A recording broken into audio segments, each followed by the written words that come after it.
Ito yung masarap sa pista. Bali, ito pala yun mga guys, yung bike na dadalhin natin ng Ilongos. So, kailangan natin kukondisyonin yung kanyang mga gulong. Kailangan i-tire seal natin. Tsaka i-tubeless na rin natin. Ganyan mag-tubeless mga guys. Kailangan mo biyakin yung interior. Tapos saka mo ipasok yung exterior dyan para paghanginan mo na, hindi na lalabas yung hangin, lalo na pag may tire seal na. Kailangan natin siyang i-condition kasi medyo may kalayuan yung biyahe natin. So, tingnan nyo mga guys yung proseso ng ating pag-tubeless. Napakadali lang naman mga guys mag-tubeless. Tiyagain mo lang. Bali ganyan na pala mga guys yung kinalabasan niya. Nasa labas na yung interior na biniyak. May nakausli siya na bawat labi. Pag nahanginan na natin yan, kailangan natin yan gupitin. Ganyan, nakaganyan na siya mga guys. Oh. Kailangan natin gupitin yung sobra na yan. Kailangan natin i-cut para malinis. Saka natin ikabit ulit sa ating bike. Bali, ganyan lang yung proseso mga guys sa pag-tubeless para may biyahe natin ng malayo na hindi tayo magdadalawang isip na pag natusok, dadapa sa kagat. Hindi siya basta-basta dadapa kasi mayroon siyang tire seal. At yan na nga na mga guys yung kanyang kinalabasan. At ready na para sa aming biyahe. Tote na mga guys. Pabiyahe kami ng Ilongos Leyte. Nagsimula kami dito sa Quezon City, Diliman.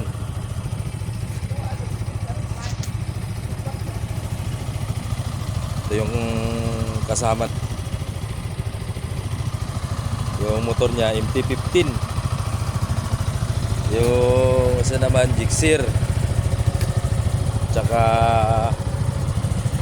riders na Suzuki. Yung XRM Spoon Sport 125. Yan yung gagamitin natin papuntang Ilongos Leyte. Susubukan natin kung aabot yung ating Spoon Sport. Ay na, palis na pala kami.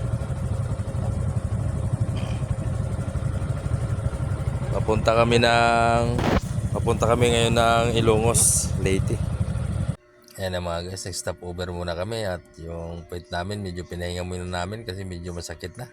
Nagtuloy-tuloy na nga mga guys yung biyahe namin hanggang nakarating dito kami sa area ng Kapikulan. Ngayon dumating pala kami sa may Matlog ng Las 4. Muli ay mga ticket hanggang sa naisalang kami dito sa may akit ng barko. Umabot na ng alas 10 bago kami nakaalis dyan sa pier. Dumating kami pala dyan sa may Halinport. Nag-aalauna na madaling araw. At nung umaga na ito nga pala yung napakagandang nadaanan namin. Napakagandang tanawin naman talaga. May nasa itaas na kami ng ulap. Napakaganda ng ulap sa kabundukan. Ayan na oh. May dagat yung kabundukan. Napakasarap pagmasdan. Mawawala yung stress mo pag ganyan kaganda ang tanawin na madadaanan hanggang umabot Okay, nga pala maganda ako dito mga sa guys. 1,000 kilometers. Medyo maganda yung pinakitang performance ng ating bike. Naka 1,000 kilometers. Tsaka good na good. Kayang-kaya pa. Kayang-kaya pa mga guys. Kaning kuha na bukas? Mga guys, ito yung ulam namin Ah, ito yung anay mo nito. Ginamos, Nakapila ka na kanin dito? saka sitaw. Pinakuluan lang namin. Namin. Sako? 27 sako daw? Ah, 27 sako? Sarap. Ani? No? Ano yung ulam natin Sarap. Nakatag-as. Pinakuluan lang namin ng tubig sa uso sa bagong. Sarap. Hindi na. Napakataas po yung tulay. Hindi ko po kayang tingnan sa baba. Ayan po, napakita ko sa inyo. Napakahaba po. Napakataas po pala. Yan po yung Agas-Agas Bridge mga guys na kasama Hindi ko sa po aming kayang destination tingnan. na puntahan. Nalulula po ako sa sobrang taas. Hindi ko po magawang mabidyohan ng mabuti kasi hindi ko po masilip yung baba. Pagkatapos nga po pala daanan namin yung Agas-Agas Bridge, dinaanan na rin namin dito yung aming kasama doon sa Maynila. Bali kasama namin sa trabaho, umuwi na siya.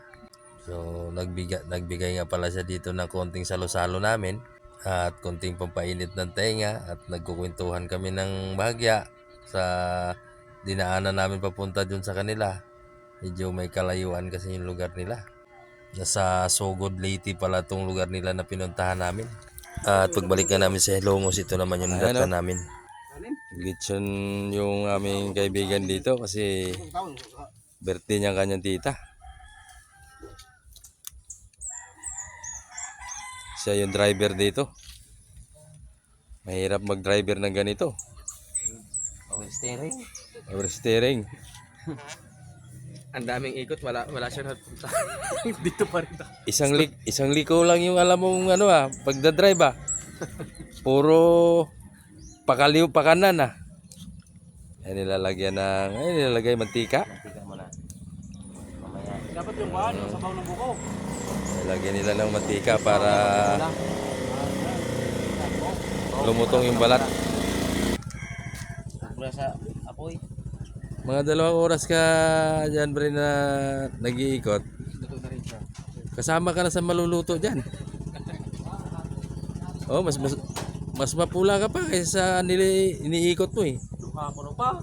At kinabukasan nga pista na dyan sa kanila, kaya yan na, naghanda na sila ng pangluto nila para sa mga bisita. Ay yung kasama ko. 2 sila. Yung pangatlo, yung kapatid ng kaibigan ko yan, nag-iihaw siya ng atay at saka yung lumo na pangulam namin sa almusal. At syempre, ang matira dyan sa almusal, alam na, pulutan na naman. Ayun na si. Enough na.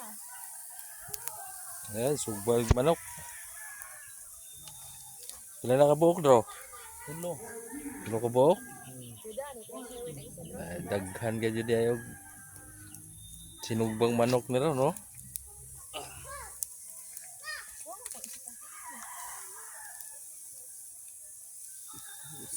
Ingon ko, ayaw ikon swipe. Tan tagtong kay haro nga.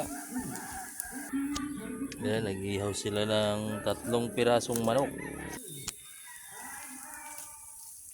Kahapon, lechon yung binirahan nila. Ngayon, manok na naman.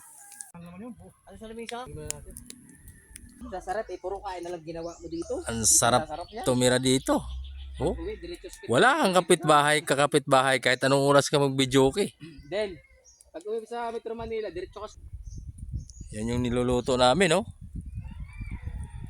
Oh, may atay. Buntot nung Pumuputok-putok pala siya. karne. Yung parang laman. Mayroon pang kasunod doon, oh. Parang ano yan. Wala pala makati. Napakasarap. Ano? Tapos yung lugar na pinuntahan mo dito, ganito kaganda. Iwang sariwa yung hangin. Dito sa lugar na pinuntahan namin. Nakanda na rin sa usawan yan. Yan. Kakainin na lang pala mamaya. Ano? Ang maganda niya pagkakain, hindi mo hiwain. Yung... Ayan, oh, tikman na natin.